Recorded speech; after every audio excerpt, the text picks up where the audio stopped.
Hi there, my name is Bill Schwab and I'd like to welcome you back to Northlight Photographic Workshops. I'm here tonight with part 5 of our the series on digital negatives that we've been working on with Quad Tone RIP and QC DN program, the Richard Boatwell's Quickcurve DN program. Now, first, I'd like to say that the response to this has been really good. I waited to do part 5 just to find out, how people were doing, to see if I needed to make any corrections, that kind of thing. And so far, so good. I really appreciate all the kind comments I've been getting, and I'm also really happy to hear that it's working for you. I know that I've read some comments from people that have used it for their cyanotypes so far to great success, and that kind of thing, and other people that have been trying to do this for a little while and have had some problems, and they've been able to work through them with the series, and so I'm just grateful that it's been helpful to people. Now, I do have a couple of things to report. One of them is that some people are getting some permission denied in their terminal windows. They're getting a permission denied notice when they're trying to install their very first, the very first blocking density curve that they're putting in there. Now, the reason being there is, I think, is that there has been an iOS or an operating system upgrade sometime between the time you uploaded the program or downloaded the program and installed it until we started to work with it. Now, for some reason, it clears the permissions in Quad Tone RIP. So all you really have to do is go here and go back to your the original download that you did and rerun the QTR package again.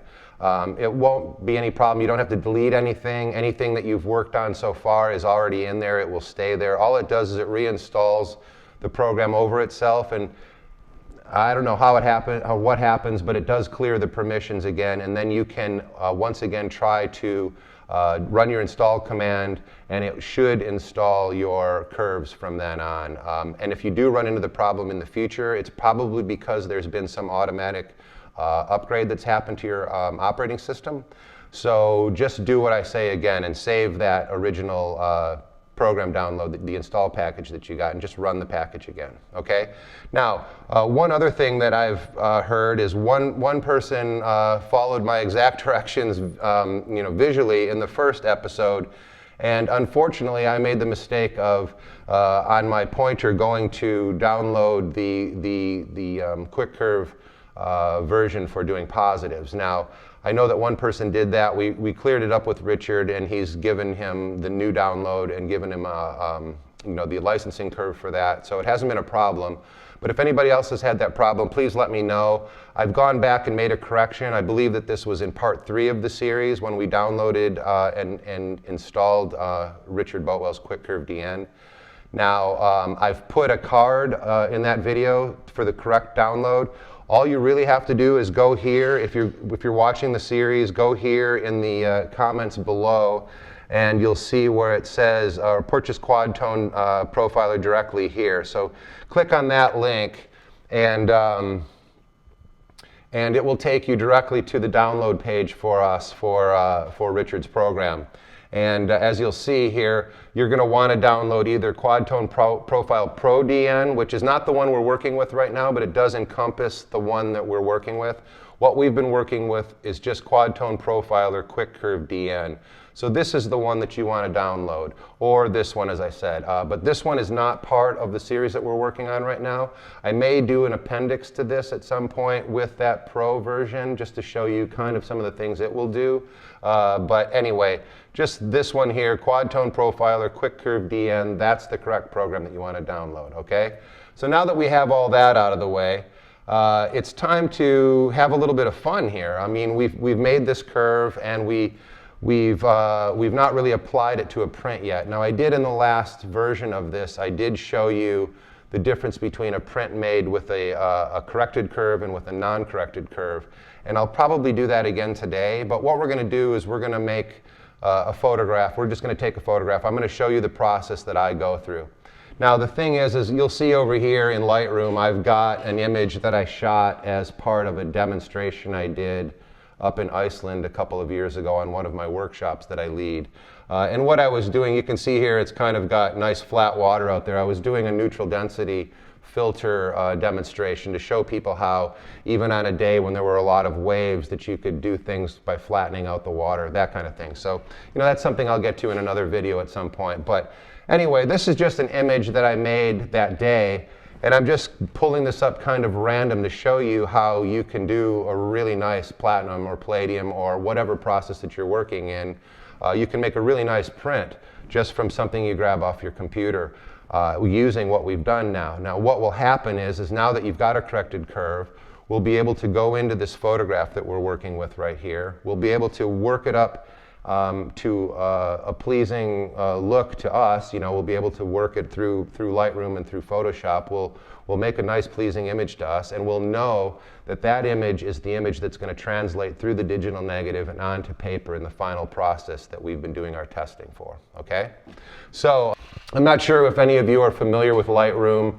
I think I'm going to do some more demos on Lightroom here in the future. I think it would be fun to just go out in the field and shoot some pictures and come back in and show you what I do to them to finish them out and make them look like something that I would make.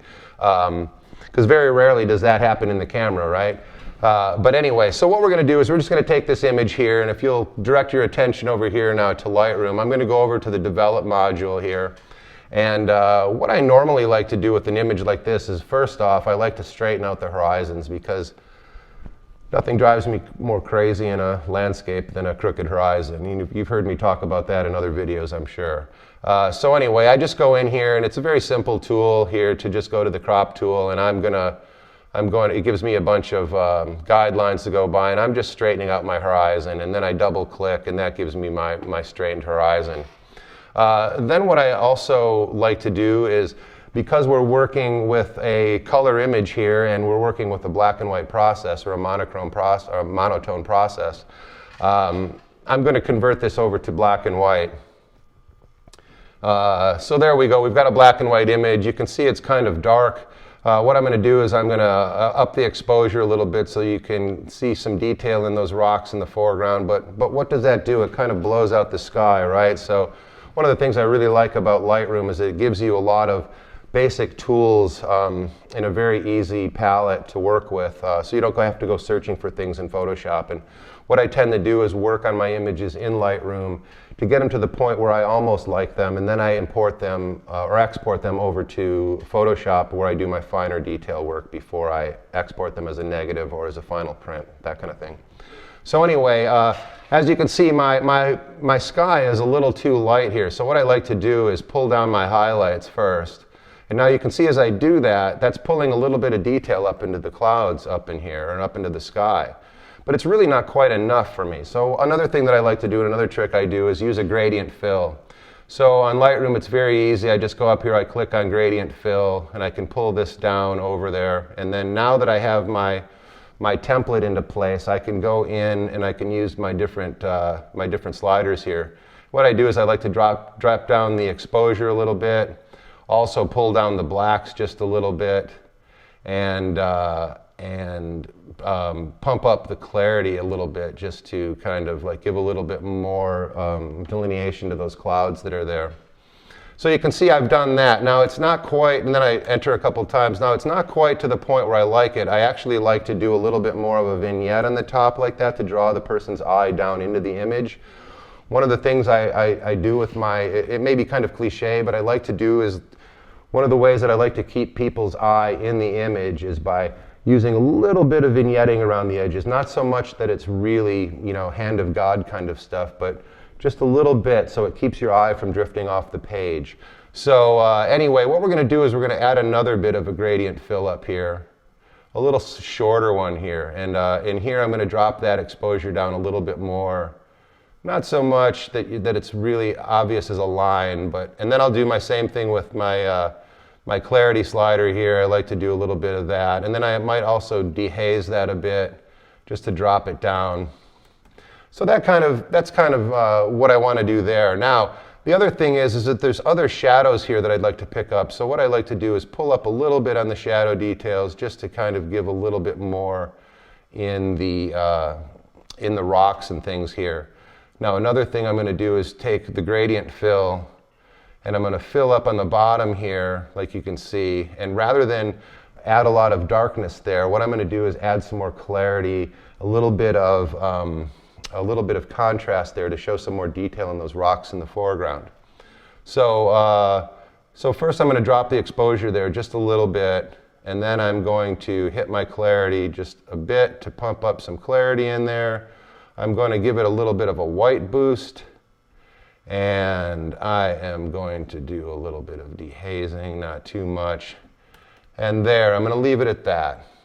Now another thing is that a lot of you might know of my earlier work and a work that I like to do with the Hasselblad, and I really do like to work with a square format, so I'm going to do a little bit of cheating here, and I'm going to crop this down into a square, a 1:1 format before I go to export it over to Photoshop. So let's do that. We'll go up here to the crop tool, and I'm going to go over here and unlock, and I'm going to go to 1:1, and then I'll slide it over. I don't like to, you know, a lot of my images I like to do formal balancing, but I like to drop this a little bit off center, and you know, at some other time I'll talk about composition, but you'll see what I mean here. So we'll hit that crop, and there we go. Now I can see that I probably overcorrected my horizon a little bit here, so I'm going to want to go back there and double check just to make sure everything's okay. Well, visually it's fine. Okay, so there we've got that. Now another thing that, you know, the rock is still looking a little bit dark in here, right? So what I like to do is I take some selective things, and I'll take a selective mask that I'll put down in here, and in that, then I'll pump up my exposure just a hair, and put a little bit of clarity in there as well, and maybe dehaze just a little bit. So there I've got some detail in that rock that looks pretty nice, you know. So we'll drop that down, and now another thing I like to do when I was talking to you about the vignetting, I'm going to go through with just a vignette tool that's in Lightroom right now, just to bring that down, the corners down a little bit. So what you can see is post-crop vignetting here, and what that does is it uses its vignetting for the area that you've cropped to, post your crop. So that's what we're going to do here. I'm going to drop down the amount a little bit. You can see where it drops down the edges a little bit. Like this is a little too much. This is kind of the hand of God thing that I was talking about, way too much. But what I like to do is bring it down just a little bit. And what that does is it helps keep the viewer's eye within that image. Okay, now I like that the way it is. I'd say another thing I'd like to do is maybe bring in a little bit of gradient fill on the right side here, just to bring that exposure back down just a hair. And I'm liking it the way it is right now. So what we're going to do is we're going to export this over into Photoshop. So I like to go over here, edit in Photoshop 2021. I'll go down here to my Photoshop. Here we go. We're open. Now, once I've isolated it over in here, you can see it as a full frame there. It looks like it still might be a little bit flat to me. So what I'm going to do is I'm going to go back here into Photoshop, and I'm going to add an adjustment layer. Now, I like to add adjustment layers rather than going up here to use different image brighteners and things like that, because if I do that, it's harder for me to back out of it. And if I'm using adjustment layers, I'm just adding an adjustment over the top. And if I don't like it, I just turn it off or I throw it away. So it's best to just add an adjustment layer. So by doing that, I come down here to adjustment layers. I'm going to add one for levels right now, and I want to check my levels. Now you can see here in the levels that my histogram is way over to the left here, and I'm using up a lot of kind of flat area here where I'm not really in there. Now I want to pump that up just a little bit. Now I think if I go all the way, it's a little too much. I kind of like that dark look. I like that mysterious kind of look, especially with the platinum and palladium. So I'm going to drop that back down here a little bit more. Okay, so now what I mean about adjustment layers, I'll turn off that histogram here. Now, see, what I can do here is I'll turn it off and turn it on. You can see what I'm talking about. So there's off, there's on, there's off, and there's on. Now you can see in comparison, you know, this might look good to you at first, but when you go in and you put an adjustment layer on and you pump up that contrast just a little bit, you can see that it makes a big difference, okay? So what I do now is I'll go up here to my my layer, and I'll flatten that layer because I've added an adjustment layer on there. I want to flatten this whole image out now so that when I finally invert it, it inverts the whole image and not just that layer I put on there. So I'm going to go down here to flatten the image. Now my image is flattened, and I'm going to size it because I don't want to print this out really big. This is just a test print that I'm going to do. So I'm going to do it at 5 by 5. So I'm going to go up here first to image size, and I'm going to say resolution 300 dpi is where I like to work. Some people like to work 360, some 240. It just depends. I mean, some people say that at 360 the printer works at its optimum, but once again, I just go to 300 dpi. So, and then inches, I'm going to put that down to, put that down to 5. So it's going to be a 5 by 5 image, 300 dpi. I say OK. Now I've got my image here. I'll Command 0 out to bring it back up so I can see. Now I've got something back here in the background that's kind of bugging me a bit, and I think it's just something on the beach. And I'm actually going to cheat here, and I'm going to take a clone tool. And I'm going to pull that out of there just for now because it's something that in the final print might look like a dust speck, and I might end up painting it out anyway. So what I'm going to do is I'm just going to kind of give this a bit of, I'm going to give this a little bit of, I'm going to paint that out. So there you can't really see it anymore. All right. Now, I'll Command 0 back to my original there. Now, what I'm going to do now is I'm going to want to invert this and save it. So I go to Image, Adjustments, and then I go to Invert, and there I've got my negative. Now, what I want to do before I go any further is look around in here. Oops, excuse me. Edit, undo, clone tab. Look around in your skies and things like that, because sometimes on your image sensor or in your negative, you've got some dust specks, that kind of thing. I notice a couple real minor ones in here. I'm going to go in here and take care of them. I'm going to go back to I'm going to undo my invert. I'm going to go back, and I can see this spot in the sky here. It's not on my screen, so I'm going to take that out. There we go. Actually, I made that a little too light. I'll come up here and clone this guy over here. There, that looks good. And I also notice another one right over here. You can take that out with your clone tool. Now that makes a difference, taking out those spots in the sky, because, you know, it makes what normally your brain turns into a 3-dimensional image, it just puts it back to a common 2-dimensional image again, and it makes the photograph less exciting. I mean, and who wants to see spots in their photographs anyway, eh? So there, I'm pretty much all set. What I'm going to do now is I'm going to say Image. I'm going to go back to Image Adjustments. I'm going to invert again.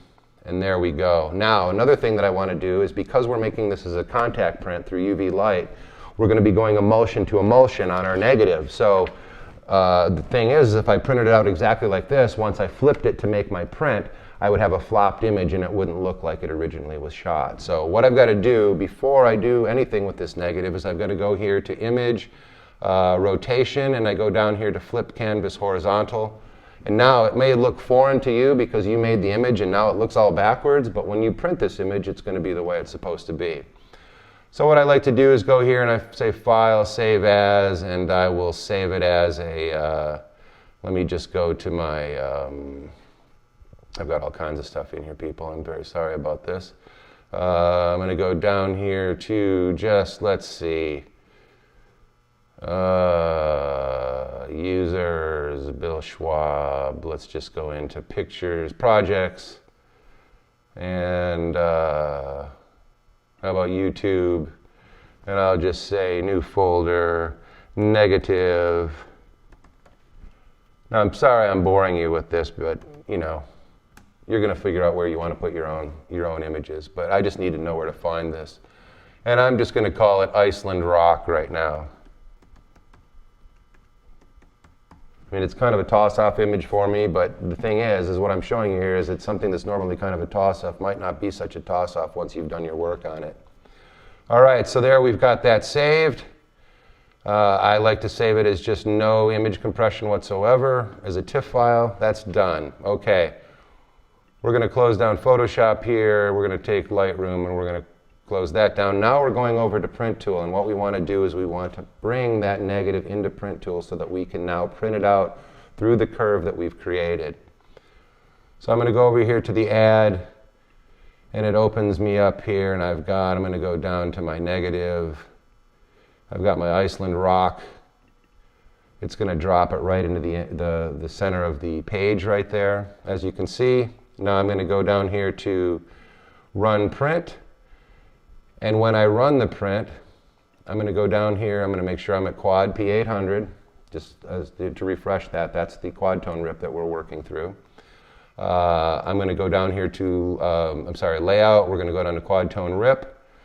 Now, this is the blocking density curve that we originally put in there. We're going to go here and we're going to go up to the number 2 curve, P800. That was the final curve that we did. You can name it whatever you want, but that's the final curve that we did, so I'm going to click on that one. Now, that's going to be the curve that we print this through.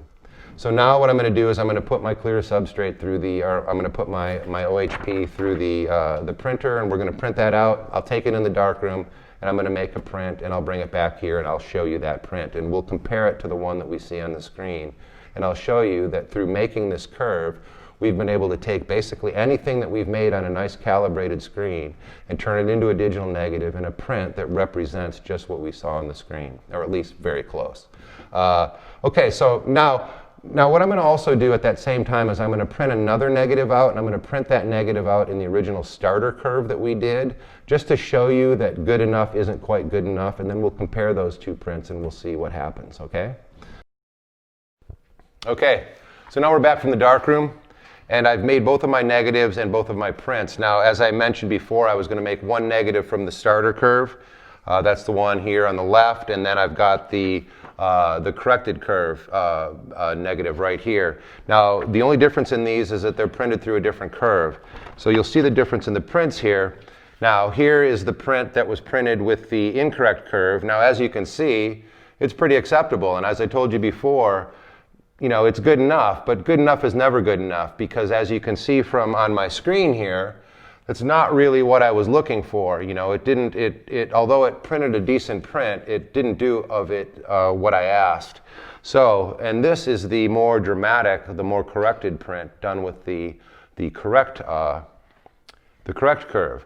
So as you can see, there's quite a big difference in these. Again, this is acceptable. I mean, you know, to the untrained eye or to somebody that didn't make it themselves and didn't know it was supposed to look different, it would look okay.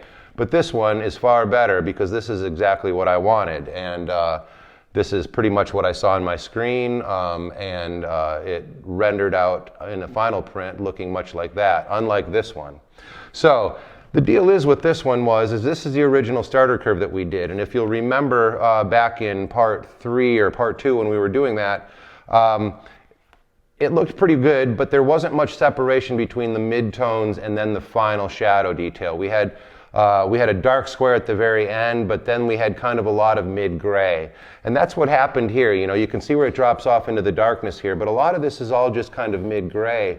And you know, you can remember going through processing this image in Lightroom that I was looking for a little bit of vignetting on the edges. I was looking for more darkness down here, and I was looking for just a little bit of highlight and mid-tone here in the rock. And I didn't really get that, although I got something that would be acceptable.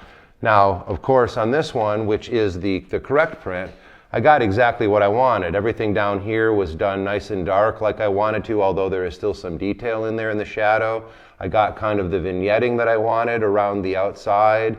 I got the darkness and the midtones in here quite nice inside of the rock. So this is more of what I wanted. Now, perhaps I didn't use the best examples of 2 images, but play around yourself. You're going to see what I mean. This will show up more on things where you're doing things with people with skin tones that are very smooth, or in nudes, or perhaps in skies that are very slight wash to them, and they go from a very light to a very dark in a wash. You know, if your negative isn't correct, you're going to see steps in there like you did in the last video that I showed you. So anyway, that's pretty much it. I'm really happy that it's working out for everybody out there. Keep the comments and the suggestions and the questions coming, and I'll do my best to answer them.